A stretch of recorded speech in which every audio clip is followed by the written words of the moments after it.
শ্রীধর এডুকেশনের পক্ষ থেকে সকল ছাত্রছাত্রীকে স্বাগত। আজকে আমরা এসেছি ইডিয়াম পার্ট 3 নিয়ে, অর্থাৎ এর আগে আমাদের 50টা গুরুত্বপূর্ণ ইডিয়ামস আলোচনা করা হয়ে গেছে। আজ আমরা পরবর্তী 25টা ইডিয়ামস নিয়ে আলোচনা করব, যেগুলো আসন্ন যে কোনো পরীক্ষার জন্য খুবই গুরুত্বপূর্ণ। তোমরা যদি আগের ইডিয়ামসের ক্লাসগুলি দেখতে চাও তাহলে অবশ্যই ডেসক্রিপশন বক্সে লিঙ্কটা চেক করে নিও। তাহলে চলো আজকের ক্লাসটা শুরু করা যাক। প্রথম প্রশ্ন, the most appropriate meaning of the given idioms খুঁজে বার করতে বলেছে। তাহলে দেখো প্রথম প্রশ্ন কি আছে, life is not always a bed of roses, অর্থাৎ কি জীবন সবসময় গোলাপের বিছানা নয়, ফুলের বিছানা নয়।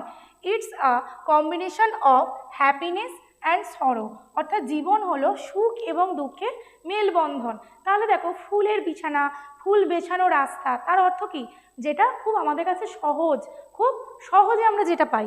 অপশান দেখো, এ ভ্যালি ফুল অফ ফ্লাওয়ার্স, অর্থাৎ জীবন এমন একটা উপত্যকা যেটা ফুলে ভর্তি।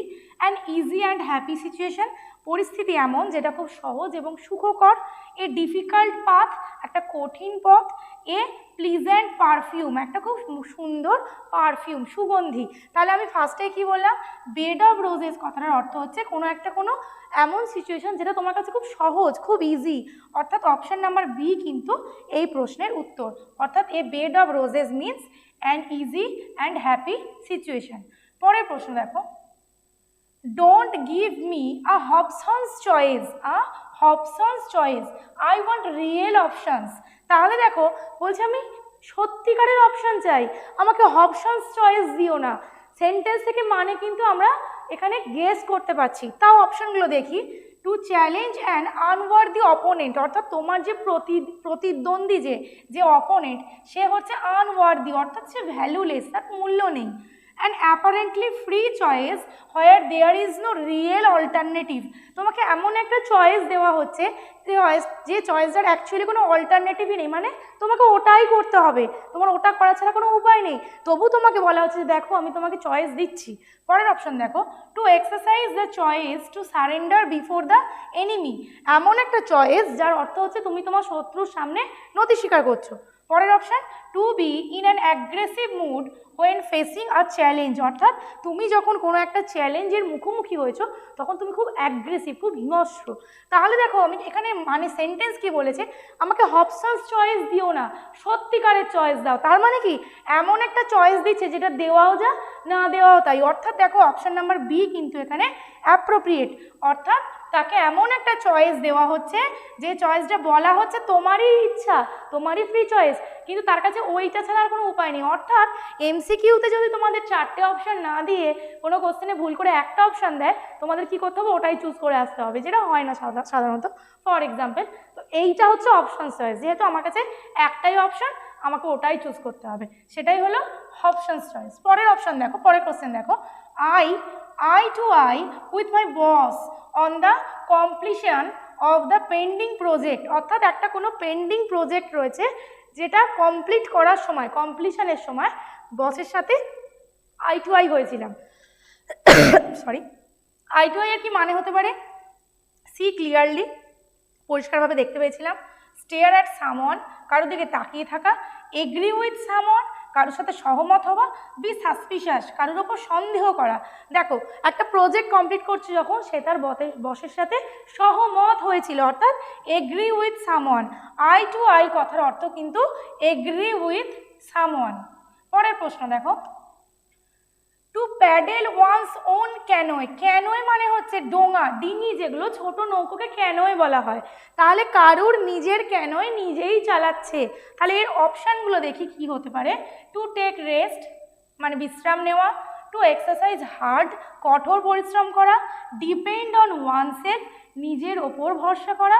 To act in a childish way, শিশুর মতো আচরণ করা।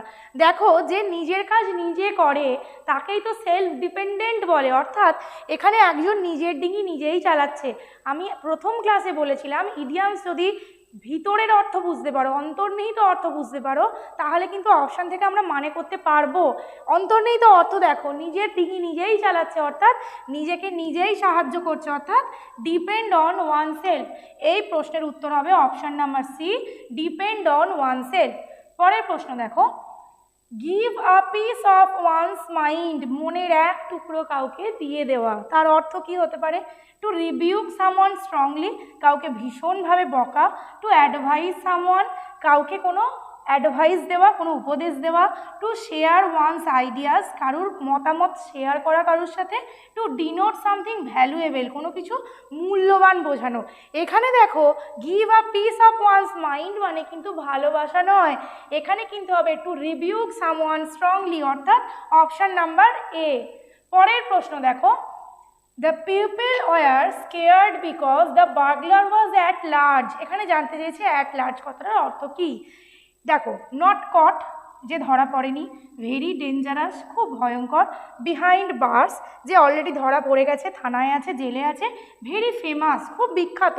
বার্গলার মানে হচ্ছে চোর, ডাকাত করে, ডাকাতি করে যারা, ডাকাতরা।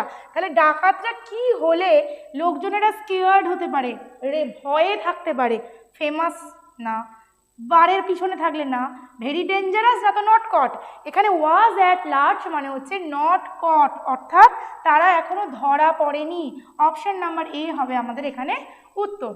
পরের প্রশ্ন দেখো, kill two birds with one stone, একটা ঢিলে দুটো পাখি মারা। এই কথাটার সাথে আমরা খুব পরিচিত, আমরা বলি যে ও এক ঢিলে দুই পাখি মেরেছে, অর্থাৎ রথ দেখাও হবে, কলা বেচাও হবে, এই টাইপের একটা কথা। অপশান দেখো, টু ট্রাই সামথিং ইম্পসিবল, অসম্ভব কিছুর চেষ্টা করা। টু বি এক্সপার্ট শুটার, একজন শুটার যে এক্সপার্ট মানে দারুণ বন্দুক চালাতে পারে। টু অ্যাচিভ টু রেজাল্টস, দুটো রেজাল্ট অ্যাচিভ করা। উইথ আ সিঙ্গেল এফোর্ট, একবারের প্রচেষ্টায়। To plan two murders simultaneously, দুটো মার্ডার করবে একই সাথে। তাহলে আমি কি বললাম, এক ঢিলে দুই পাখি মারা মানে একসাথে দুটো কাজ করে, এখানে মার্ডারের কোনো সম্পর্ক নেই, অর্থাৎ উত্তর কিন্তু option number C, to achieve two results with a single effort. পরের প্রশ্ন দেখো, Hrithik scored well in CGL tier 1, এই প্রশ্নটাও করেছে সিজিএল এ 2020-তে। But the acid test will come when he appears in tier 2। আমরা যারা পরীক্ষা দিই আমরা জানি যে টিয়ার 1 আর টিয়ার 2 এর মধ্যে কতটা ডিফারেন্স, অর্থাৎ টিয়ার 2-তে অনেক পরিমাণ ছেলেদের পাস করিয়ে দেওয়া হয়, টিয়ার 1-এ, টিয়ার 2-তে গিয়ে সেটা ছাঁকনিতে ছাঁকা হয়, অর্থাৎ ছাঁকার আগেই কিন্তু দেখে নেওয়া হবে যাকে আমরা সিলেক্ট করছি তার মাথায় কতটা আছে, সে কতটা জানে, অর্থাৎ টিয়ার 2টা হচ্ছে অ্যাসিড টেস্ট। তাহলে অ্যাসিড টেস্টের অর্থ কি? Throwing acid on someone's face, কারোর মুখে অ্যাসিড ছুঁড়ে দেওয়া, মোটেই না, কাটা। An unpleasant or offensive test, এমন একটা পরীক্ষা যেটা মনোরম নয়, অফেন্সিভ, তোমার ক্ষতি করবে, তোমাকে তোমার সাথে খারাপ কিছু হবে না, মোটেই না। এ fact, event or situation that prove something, একটা তথ্য, ঘটনা বা পরিস্থিতি যেটা কিছুটা একটা প্রমাণ দিতে পারে, হতে পারে এটা। লাস্টে কি বলছে, ক্রিটিক্যাল সিচুয়েশন আর ক্রাইসিস, একটা ক্রাইসিসের পরিস্থিতি না, পরীক্ষা ক্রাইসিস নয়, তোমার প্রিপারেশন ভালো থাকলে পরীক্ষা কোনোদিনই ক্রাইসিস নয়। অপশান নাম্বার ডিও ভুল, তাহলে এখানে পড়ে রইল অপশান নাম্বার সি, অর্থাৎ উত্তর হবে এ fact, event or situation that prove something, অর্থাৎ টিয়ার 2 দিলে তবেই অ্যাসিড টেস্ট হবে, তবেই প্রুভড হবে যে সেই ক্যান্ডিডেট আদৌ চাকরিটা পাওয়ার যোগ্য কিনা। পরের অপশান, পরের কোশ্চেন দেখো, the director of the company decided to take a back seat and let the employees run the company, অর্থাৎ কোম্পানি যিনি ডিরেক্টর তিনি পিছনে গিয়ে বসছেন, আর যারা এমপ্লয়ি আছে তার যারা এমপ্লয়ি আছে তাদেরকে দায়িত্ব দিয়ে দিচ্ছে কাজের। দেখো বাংলা মানে করি কিন্তু এর মানেটা হয়ে যাচ্ছে। অপশান দেখি, টু বিকাম লেস ইম্পর্টেন্ট, আরও কম গুরুত্বপূর্ণ করে নেওয়া, or to give up control over others, বা কারুর ওপর, অন্য কারুর ওপর দায়িত্ব ছেড়ে দেওয়া।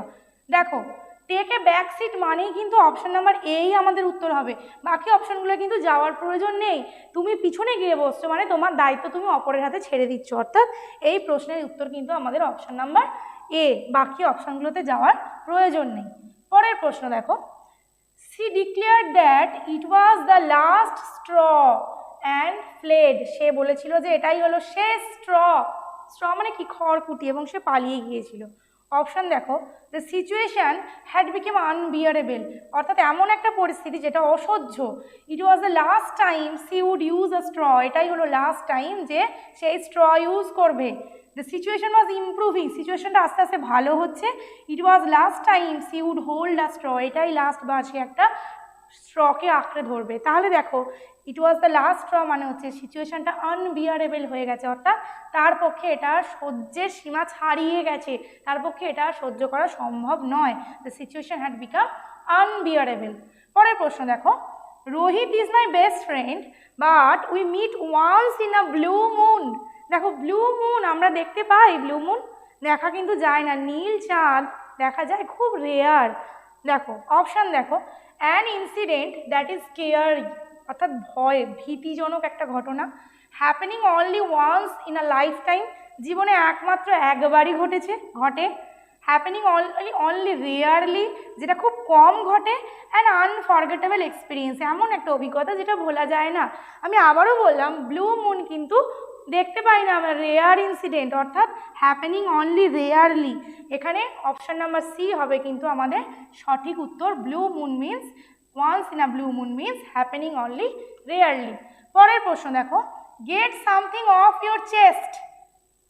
Gate something off your chest কথার অর্থ কী হতে পারে?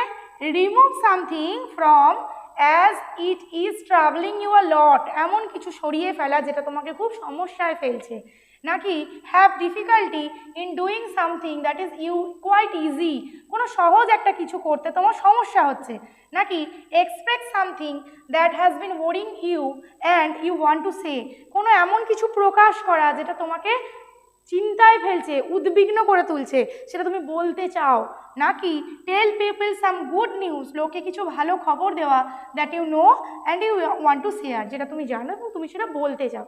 এখানে দেখো get something off your chest মানে তুমি মনটার কথাগুলো কাউকে বলে হালকা হলে, তাহলে কিন্তু গুড নিউজ বলে কেউ হালকা হয় না।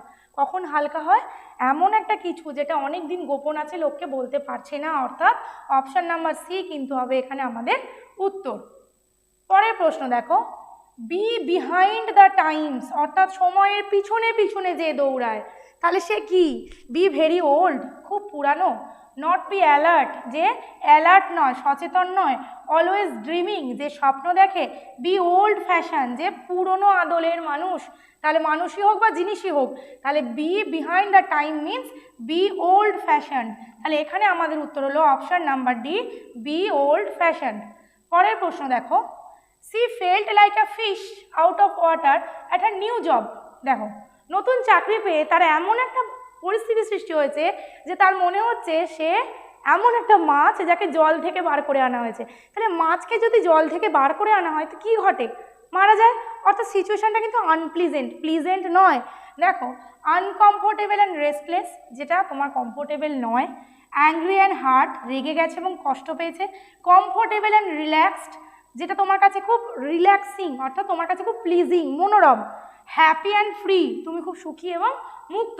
আমি আগেই বললাম ফিশকে যদি জল থেকে নিয়ে আসা হয় তার সাথে যেটা ঘটবে সেটা কিন্তু আনপ্লিজেন্ট, অর্থাৎ অপশন নাম্বার এ হলো আমাদের সঠিক উত্তর। আনকমফোর্টেবল অ্যান্ড রেস্টলেস মানে হচ্ছে a fish out of water. পরের প্রশ্ন দেখো, strike when the iron is hot, এই কথাটা কিন্তু আমরা খুব শুনে থাকি, যখন লোহাটা উত্তপ্ত আছে তখনই তাতে আঘাত করো তবেই সে প্রপার শেপ পাবে, অর্থাৎ আমরা এটা বলে থাকি কোনো একটা শিশুকে কিছু শেখানোর ক্ষেত্রে যে যখন তার শেখার বয়স তখনই তাকে শেখাও তবেই সে শিখতে পারবে। অপশান দেখি, গ্র্যাব আ ফেভারেবল অপরচুনিটি প্রম্পটলি, একটা তোমার অনুকূলে আছে এমন একটা কোনো সুযোগকে সঙ্গে সঙ্গে ধরে নেওয়া, শর্ট আউট ডিফারেন্স প্রম্পটলি খুব তাড়াতাড়ি কী কী পার্থক্য আছে সেগুলো বার করে ফেলা, torture someone with a hot iron একটা গরম রড দিয়ে কারোর উপর অত্যাচার করা, wait patiently for the results রেজাল্টের জন্য খুব ধৈর্য সহকারে অপেক্ষা করা। আমি আগেই বলেছি যে সময়ের কাজটা সময় করে ফেলা, অর্থাৎ grab a favourable opportunity promptly, option number A কিন্তু হবে এখানে আমাদের উত্তর, অর্থাৎ যখন সুযোগ পাচ্ছ সুযোগকে তক্ষুনি কাজে লাগাও, সুযোগের জন্য আবার পরে কি সুযোগ পাবে তার অপেক্ষায় হাতের কাছে পাওয়া সুযোগটাকে ছেড়ে দিও না। পরের প্রশ্ন দেখো, you know you are sitting on a gold mine because you have thousands of shares in the multinational company. Gold mine স্বর্ণ খনির ওপরে কেউ বসে আছে, তার মানে কি কুবের, ধন কুবের সে, তাহলে কোন অপশনটা হবে? ওয়েস্টিং আ ভাস্ট ট্রেজার, প্রচুর ধন সম্পত্তি সে নষ্ট করছে, ওয়েস্ট করছে। Secretly hunting for something precious, কিছু মূল্যবান জিনিস গোপনে খুঁজে বেড়াচ্ছে। To own something potentially valuable, কিছু ভীষণ মূল্যবান জিনিস তার অধিকারী হওয়া। Not availing of an opportunity, কোনো একটা সুযোগের সদ্ব্যবহার না করা। আগেই বললাম ধন কুবের, অর্থাৎ অপশন নাম্বার সি কিন্তু আমাদের এখানে সঠিক উত্তর। To own something potentially valuable, মূল্যবান কিছু, যেটা খুব মূল্যবান সেরকম কিছুর একটা অধিকারী হওয়া। পরের প্রশ্ন দেখো, মেক আপ অনস মাইন্ড, এর খুব সহজ অর্থ। মেক আপ অনস মাইন্ড মানে কারোর মনস্থির করা। মনস্থির করা ইংরাজি কি দেখি? অ্যাচিভ মানে কি? কোনো কিছু অর্জন করা। ডিসাইড মানে মনস্থির করা। প্রিটেন্ড মানে ভান করা। লাই মানে মিথ্যে কথা বলা, অর্থাৎ অপশন নাম্বার বি হবে আমাদের এই প্রশ্নের উত্তর, টু ডিসাইড। পরের প্রশ্ন দেখো, নট ওয়ান্স কাপ অফ টি, একজনের কাপের চা নয়, এক কাপ চা নয়, তাহলে তার মানে কি হতে পারে? নট অ্যাবসলিউটলি ট্রু, যেটা একেবারেই সত্য নয়। Not according to one's interest, একজনের ইন্টারেস্ট তার যাতে আগ্রহ সেই অনুযায়ী নয়। বিয়ন্ড ওয়ান্স কম্প্রিহেনশন, কারোর বোধগম্যতার বাইরে, সে বুঝতেই পারছে না কি ঘটছে। নাকি of no concern for someone, কারোর ওপর কারোর প্রতি কোনো কনসার্নই নেই, কোনো উদ্বেগই নেই, কোনো চিন্তাই নেই। তাহলে দেখো, not one's cup of tea, cup of tea, আমরা চা খাচ্ছি সেটা আমাদের খুব কাছের, মানে আমাদের খুব প্রিয়। তাহলে এখানে কোনটা হচ্ছে? কোনটা হচ্ছে দেখো, not according to one's interest, একজনের ইন্টারেস্ট অনুযায়ী নয়, আগ্রহ অনুযায়ী কোনো কিছু না ঘটলে তখন বলি it is not his cup of tea. পরের প্রশ্ন দেখো, a kick in the teeth, দাঁতে লাথি মারা, তার অর্থ কি হতে পারে? সিভিয়ার টুথেক, প্রচুর দাঁতে যন্ত্রণা। এ গ্রেভ সেটব্যাক, তোমার ভীষণ বড় একটা ক্ষতি হয়ে গেছে, সেটব্যাক। রিমুভিং টুথ ক্যাভিটিস, দাঁতের ক্যাভিটি পরিষ্কার করা। নাকি হিটিং সামওয়ান হার্ড, কাউকে খুব জোরে আঘাত করা। তাহলে দেখো, a kick in the teeth মানে কিন্তু এ গ্রেভ সেটব্যাক, অর্থাৎ তুমি একটা ভীষণ বিপদের মধ্যে ছিলে, যেটাতে তুমি আটকে পড়েছো। সেটব্যাক, তুমি একটা জায়গায় খারাপভাবে ফেঁসে গেছো, সেটাই হচ্ছে এ কিক ইন দ্য টুথ।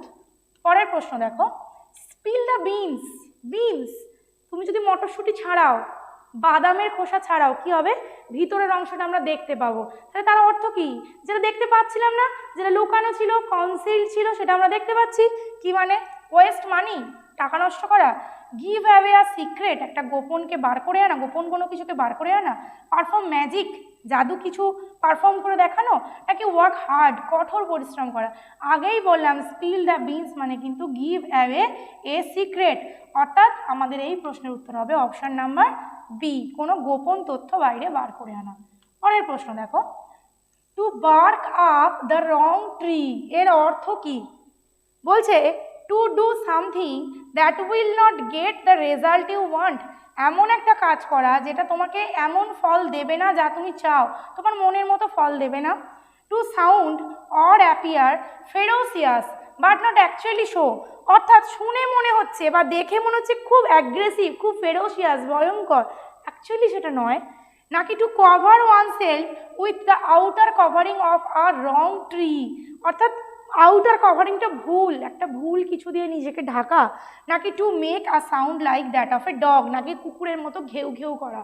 তাহলে দেখো, এখানে কিন্তু আমাদের অপশন নাম্বার এ হবে উত্তর, to do something that will not get the result you want, অর্থাৎ তুমি যে রেজাল্ট চাইছো সেই রকম কিছু না পাওয়া হবে আমাদের এই প্রশ্নের উত্তর। পরের প্রশ্ন দেখো, our PM is received with open arms whenever he goes, যেখানেই আমাদের পিএম যান তাকে মুক্ত হস্তে রিসিভ করা হয়। কি হতে পারে এর মানে? হারমোনিয়াসলি, অর্থাৎ ছান্দিকভাবে। প্রম্পটলি, দ্রুত। অনারেবলি, সম্মানের সাথে। নাকি ওয়ার্মলি, উষ্ণতার সাথে। দেখো, আমরা বলি না হি রিসিভড ওয়ার্ম ওয়েলকাম, মানে কি হার্দিক অভিনন্দন, হার্দিক আমন্ত্রণ, কাউকে ডাকা। অর্থাৎ এখানে দেখো উইথ ওপেন আর্মস মানে কিন্তু হবে ওয়ার্মলি। পরের প্রশ্ন দেখো, আচ্ছা এটাই হলো এটা, ওয়ার্মলি। পরের প্রশ্ন দেখো, Riya has tried hard to steal her brother's thunder but it was inevitable, Riya চেষ্টা করেছিল কি চুরি করতে? হার ব্রাদার্স থান্ডার, কিন্তু এটা ছিল অবশ্যম্ভাবী। অবশ্যম্ভাবী মানে যেটা তুমি চাইলেও থামাতে পারো না, যেটা ঘটবেই। অপশান দেখি, গেট মোর রেকগনিশন, অর্থাৎ বেশি পরিচিতি পাওয়া, than her brother for their success, তাদের সাকসেসের জন্য, সফলতার জন্য বেশি পরিচিতি পাওয়া। Pick up her brothers lucky charms to win prizes, পুরস্কার পাওয়ার জন্য তার ভাইয়ের যে সৌভাগ্য সেটা নিয়ে নেওয়া। Take away her brother's opportunities for job, ভাইয়ের যে চাকরির সুযোগ সেটাকে নিয়ে নেওয়া। Get a big reward from her brother for her achievement, তার অ্যাচিভমেন্টের জন্য তার ভাইয়ের থেকে অনেক বড় পুরস্কার পাওয়া। এখানে দেখো সে চেষ্টা করেছিল তার ভাইয়ের থেকে কিছু না নিতে, কিন্তু এটাই ছিল ইনএভিটেবল, এটা কিন্তু হবে উত্তর অপশন নাম্বার এ। অর্থাৎ সে তার সাকসেসের জন্য তার ভাইয়ের থেকে বেশি পরিচিতি লাভ করেছে, যেটা কিন্তু সে চায়নি, কিন্তু এটাই ছিল অবশ্যম্ভাবী। তাহলে অপশন নাম্বার এ হলো এর উত্তর। পরের কোশ্চেন দেখো, Simran was under tremendous stress but she had too many irons in the fire, too many irons in the fire because, কারণ তার কি বলেছে, আয়রন, অনেকগুলো আয়রন আছে ফায়ারে, আগুনে। এর অর্থ কি? কখন লোক স্ট্রেসে থাকে দেখি। she had too many clothes into iron, ইস্ত্রি করবে বলে অনেক কাপড় পরে আছে। she had made a lot of risky investment, প্রচুর টাকা ইনভেস্ট করে ফেলেছে যেগুলো খুবই রিস্কি, বিপদসংকুল। নাকি she was suffering many ailments, তার অনেক এলমেন্টস, অসুস্থতা রয়েছে। নাকি she was involved in many activities, দেখো too many irons in the fire মানে হচ্ছে সে অনেক কার্যকলাপের সঙ্গে যুক্ত হয়ে গেছে, অর্থাৎ অপশন নাম্বার ডি হবে এখানে আমাদের উত্তর, she was involved in many activities। চলো আজকে লাস্ট কোশ্চেন দেখি, বলছে the situation is getting out of hand, quotation করা আছে, অর্থাৎ এর মানেটা বলতে হবে the manager said to us, manager আমাদের বললেন যে পরিস্থিতি আস্তে আস্তে নাগালের বাইরে চলে যাচ্ছে, হাতের বাইরে চলে যাচ্ছে। এই কথাটা আমরা কখন বলি? যখন আমাদের কন্ট্রোলে কিছু থাকে না। দেখো, নট গ্রোয়িং ফাস্ট এনাফ, দ্রুত কিছু বাড়ছে না। নট ইন কন্ট্রোল এনিমোর, ফার্স্টেই মানে বলেছি যেটা আমাদের কন্ট্রোলে নেই। পরের অপশানগুলো দেখে নিই, গোয়িং টু বি হ্যান্ডেলড সুন, যেটা খুব শীঘ্রই হ্যান্ডেল করে নেওয়া যাবে, মোটেই নয়। Can be passed on to someone else, এই পরিস্থিতিটা অন্য কারোর হাতে দিয়ে দেওয়া যায় যে তুমি বাবা সামলাও, আমি পারছি না। দেখো আমি আগেই বলেছি হাতের বাইরে চলে যাওয়া মানে কিন্তু তোমার কন্ট্রোলের বাইরে চলে যাওয়া, অর্থাৎ এর উত্তর হবে অপশান নাম্বার বি। আচ্ছা, আজকের ক্লাসটা এতটাই ছিল। ক্লাস কেমন লাগলো অবশ্যই কমেন্ট করে জানিও। আমার 100 ইডিয়ামসের সিরিজ শেষ হয়ে গেলে আমি অন্য কোনো টপিকের ওপর যেগুলো তোমাদের জন্য ইম্পর্টেন্ট হবে এরকম আবার 100টা সিরিজ নিয়ে আসবো। তোমরা আমাকে কমেন্টে সাজেস্ট করতে পারো যে কোন টপিকের ওপর প্রশ্ন আনলে তোমাদের সুবিধা হবে। আর আমাদের এই শ্রীধর এডুকেশন সম্পর্কে যদি বিশদে জানতে চাও, আমাদের এই যে যোগাযোগের মাধ্যমগুলো আছে বা আমাদের শ্রীধর এডুকেশন অ্যাপটাও তোমরা প্লে স্টোর থেকে ডাউনলোড করে নিতে পারো। আর আমাদের যে ইউটিউব চ্যানেল রয়েছে শ্রীধর এডুকেশন, এটাতে কিন্তু তোমরা অবশ্যই সাবস্ক্রাইব করে দিয়ে বেল আইকনটা ক্লিক করে দিও, যাতে আমাদের নোটিফিকেশান তোমরা সবার আগে পেয়ে যাও। ধন্যবাদ।